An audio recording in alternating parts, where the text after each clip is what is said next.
So we are here, Alex McCreey, of course, and Autumn Blue, the women's basketball for San Jose State beat reporter. So thank you so much, Autumn, for coming on. Thank you for joining me. I'm so glad to be here today. Awesome. So, Autumn, you're the one person who knows the women's basketball team probably better than anyone else on the Spear, but maybe even on campus. I mean, you never really know here. What were some of the storylines that came out of this year's season?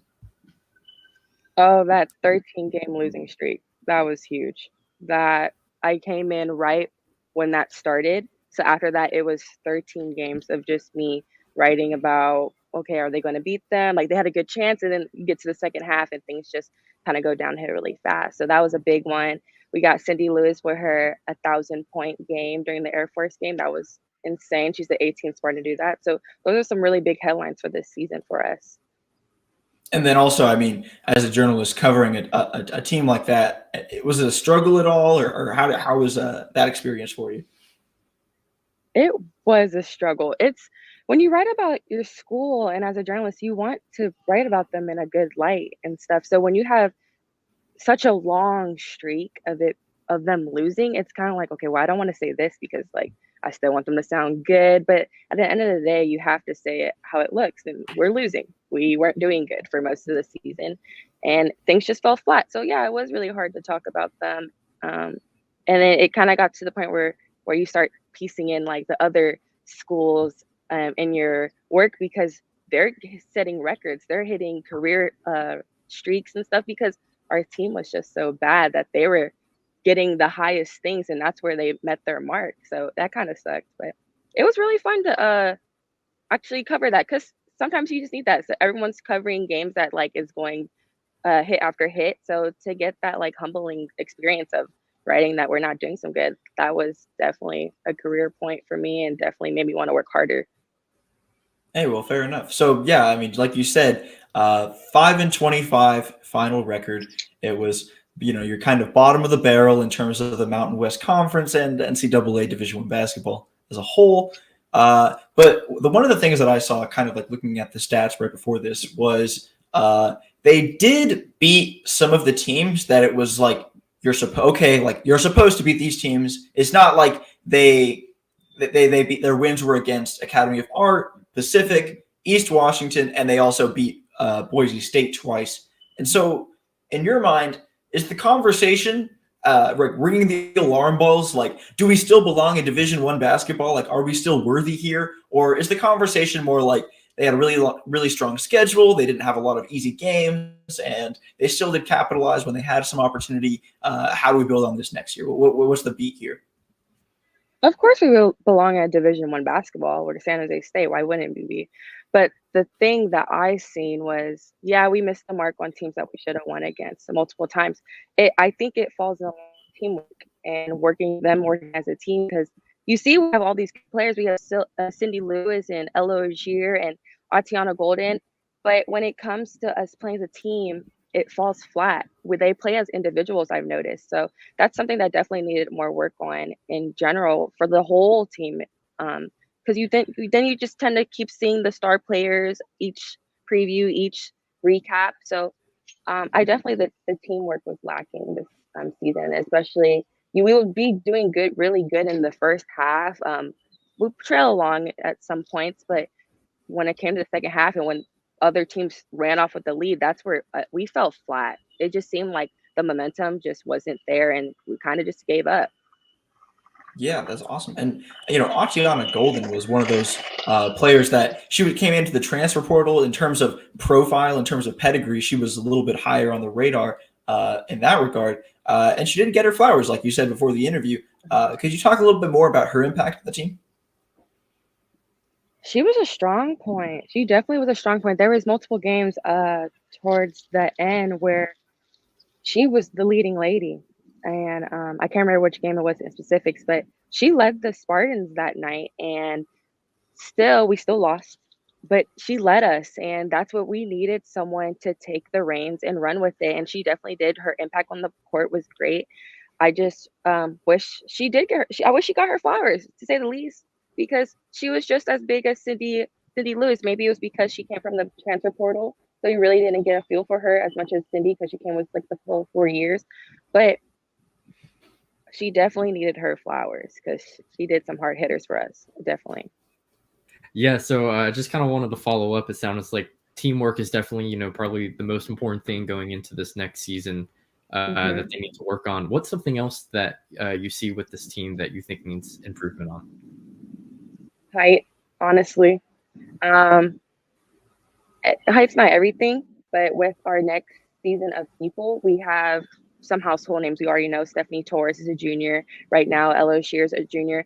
But other than that, everyone else is going to be sophomores and freshmen, and most of them are under the 6 foot mark, and all our seniors are 6 foot and above and stuff. So it definitely we need to figure out how to work around the height difference with other teams because these other girls on teams they're 6'3" and stuff. So that definitely plays into character. But I definitely think the teamwork just was lacking this season. Um, yeah. Also, you're talking about like Oberg and was it Deja Ross? That is the graduating 6 foot seniors. Yes, so the dream team is graduating. So it's Atiana Golden, Deja Ross, Megan Oberg, Cindy Lewis. We have all those seniors leaving. So the only two upperclassmen for next season will be Stephanie Torres and Ella O'Shear. Everyone else will be about really a junior and stuff. So that's interesting to look at for sure. Awesome. Well, they do have 9 players coming Mhm. back.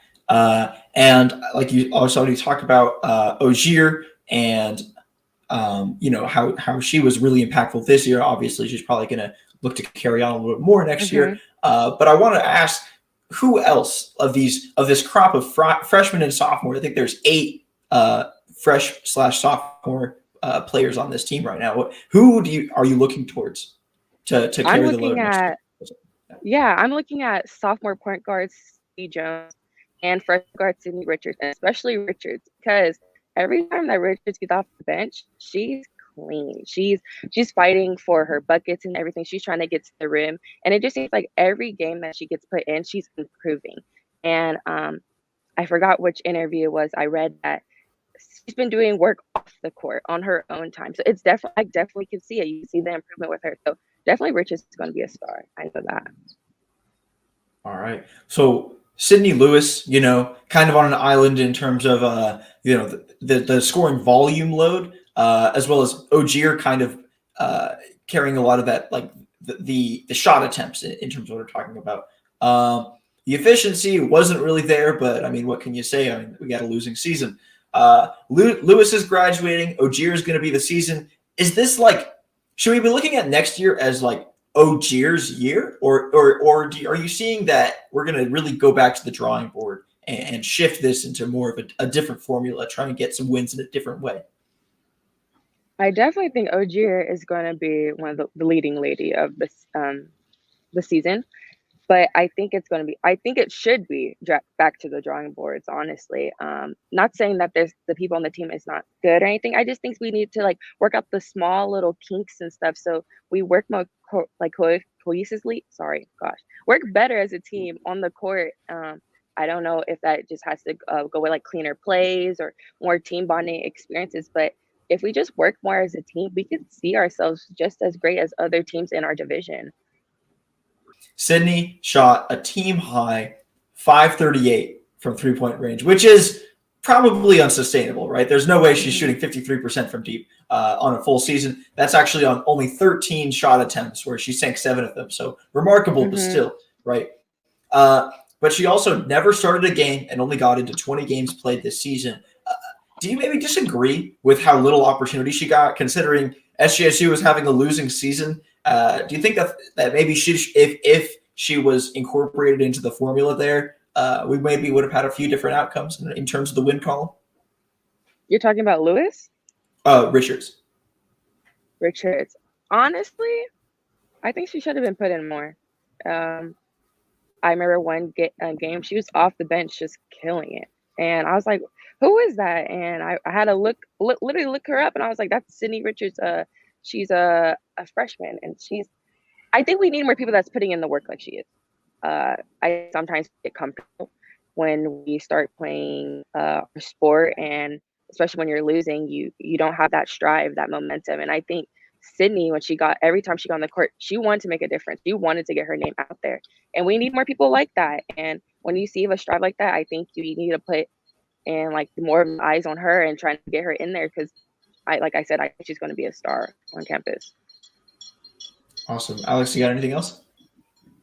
No, I think we covered a lot of bases here. Thank you, Autumn, for coming on. Is there anything else that you want to add about the season overall?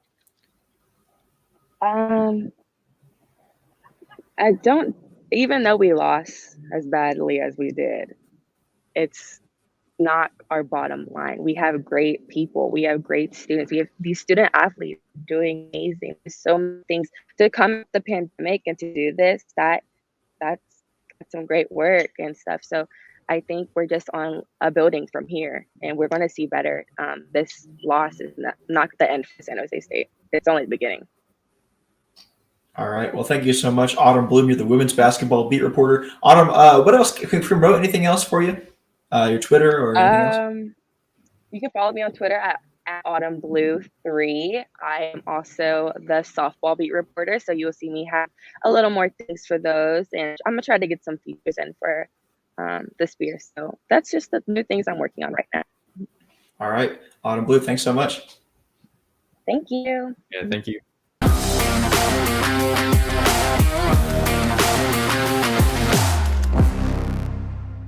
What's going on, guys? My name is Alex. I'm here with Thomas, and I am also here with Aiden, a part of our Spear podcast. Aiden, how you doing?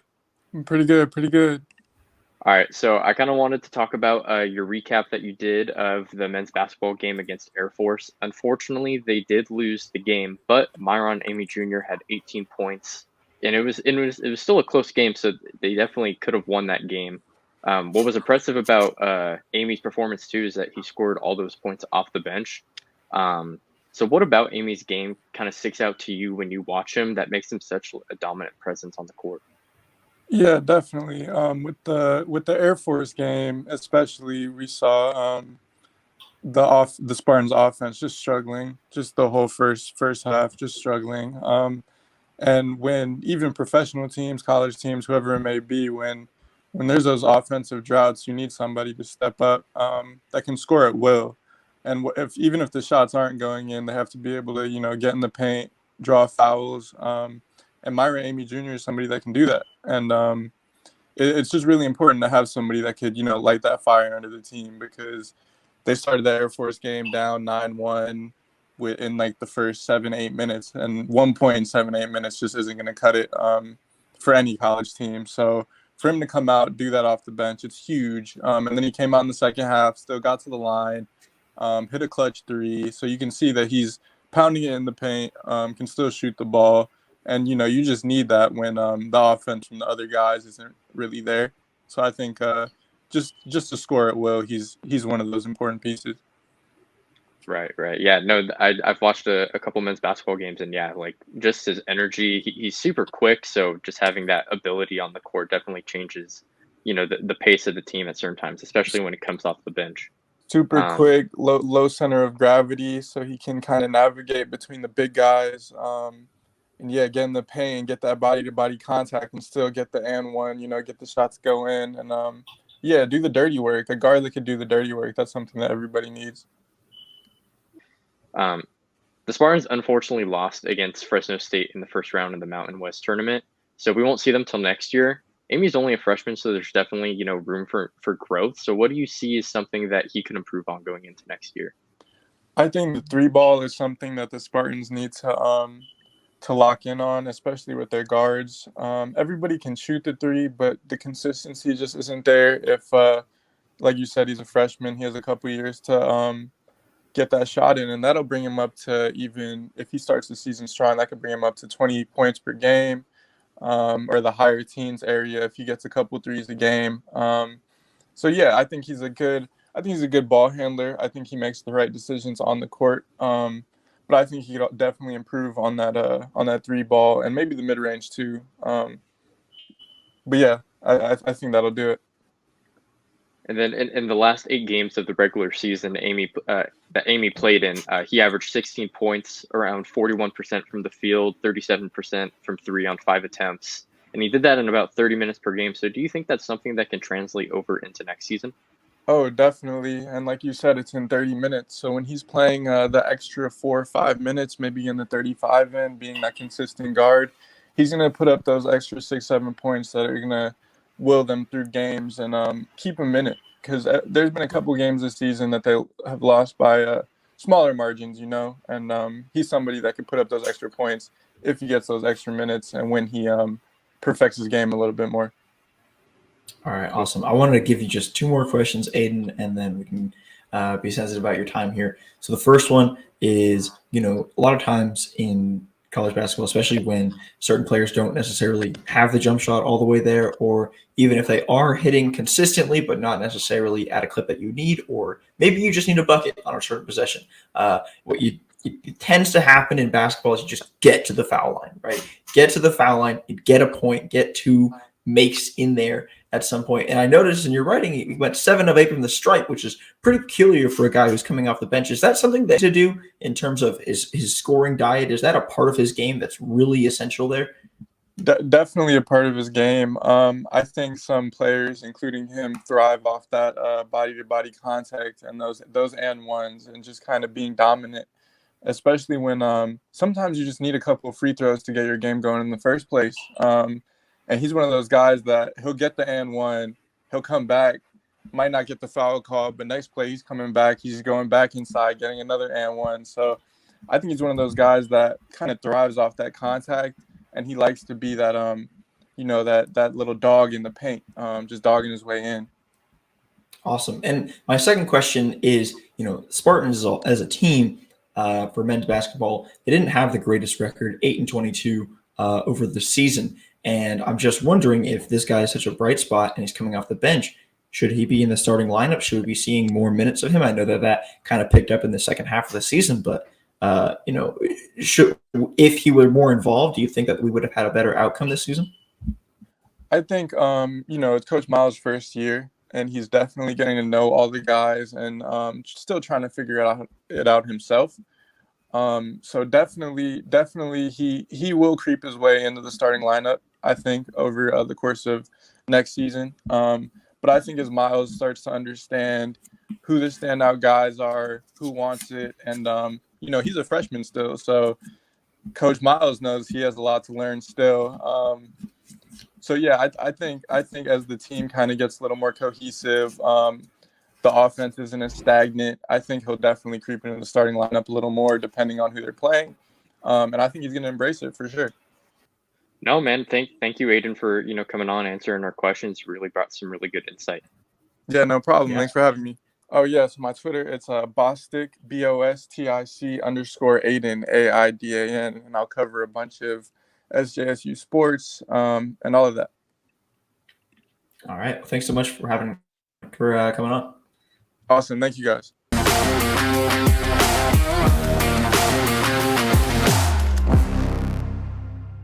This is what happened in San Jose State sports this week. UC Davis edges Spartans in pivotal midseason matchup after a tough loss to cross-country rival Santa Clara University. The San Jose State Spartans women's tennis looked to bounce back on Saturday. Its then 500 record was a far cry from a hot 3-1 start to the season, and an overcast day seemed to be the perfect setting for a potential turning point in their season. However, they had a good look in the statistics column, but UC Davis ended up taking the match with a final team score of 4-3. This is SJSU's third straight loss after a hot start, and they fell to just 3-4 on the year.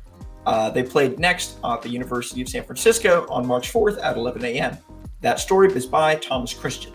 Don's aggressive small ball stonewalled by the Spartans during win. Lost in the war of the Spartans' thrilling 6-5 walk-off win against the San Francisco Dons was a meticulous defensive effort to fend off a merciless blitzkrieg featuring bunts and aggressive base running. Without it, the comeback would have fallen down like a house of cards. Story by Matt Weiner. Men's basketball pounded by Aggie assault on senior night. The San Jose State men's basketball team fell 75-52 Friday against a ferocious Utah State in the final conference game for both teams. Spartans finished the season at last place in the Mountain West Conference, looked ahead to next season with enthusiasm, looking to improve from a tumultuous year. That story is by Naveen Krishnan. Air Force no match for high-flying Spartans. The San Jose State women's gymnastics team swept Air Force in their Colorado Springs meet on Friday. SJSU led in all categories with Jada, Missouri, high in the standings in all 4 competitions. SJSU had already wrapped up its home schedule, including a heartwarming senior night, and now looked to finish the season strong as it marches towards the NCAA championship. By Thomas Christian. Water polo unable to finish comeback against Arizona State. San Jose State's women's water polo fell to Arizona 11-10 in a loss that seemed closer on paper than the affair actually was. On a sunny day in the Spartan Recreation Athletic Center, a hefty crowd soaked in a high-profile Division I water polo matchup. Both SJSU and ASU entered Saturday a game over 500 and were looking to create some much-needed separation in the league standings.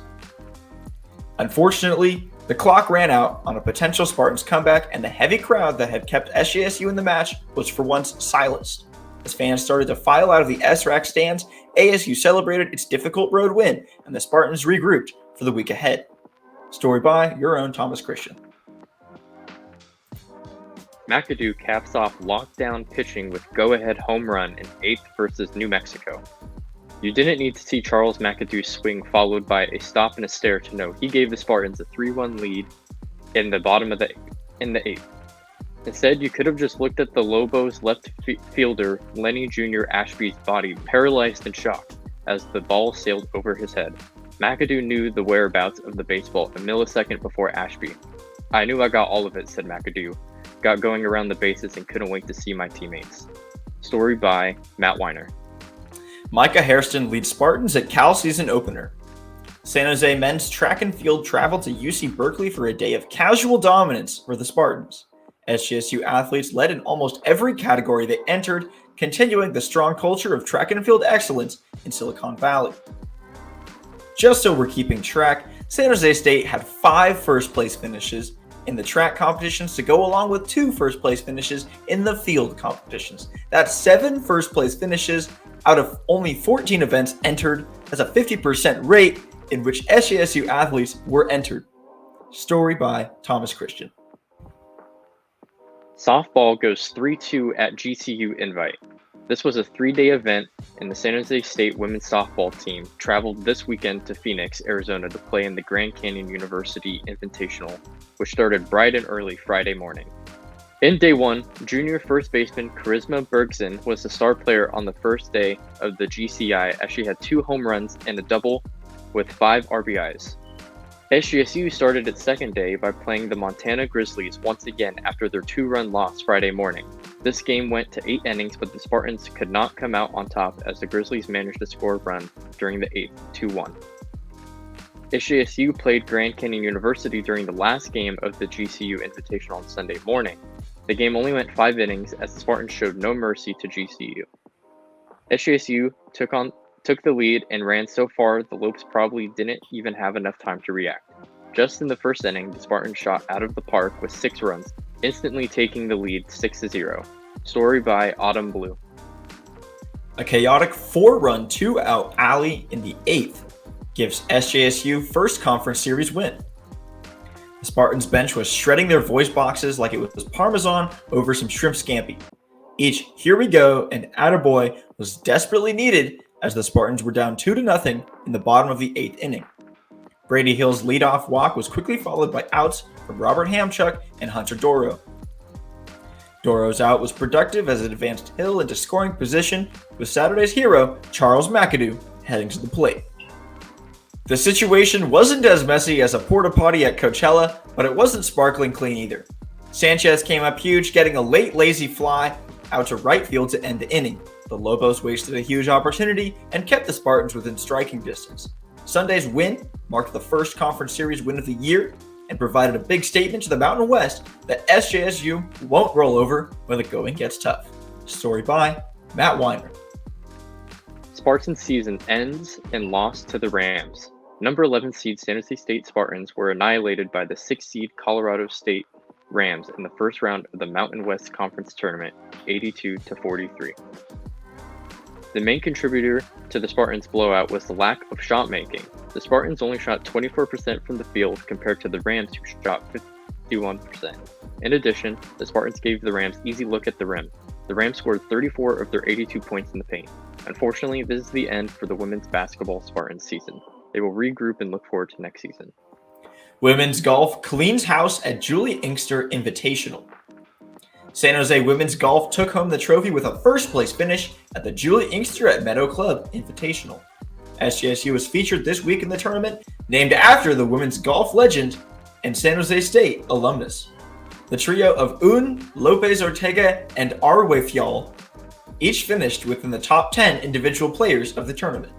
The Spartans will head next to Mountain View Collegiate at the Preserve Golf Club in Tucson, Arizona on the weekend of March 18th. Story by Thomas Christian. Spartans look to shock the world in Mountain West tournament.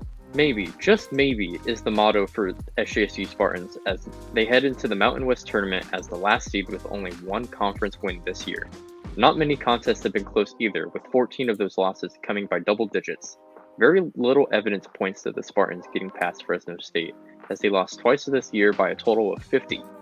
Even fewer evidence points to SJSU leaving the Thomas and Mack Center with a Mountain West title in a bid to the NCAA tournament. Story by Matt Weiner.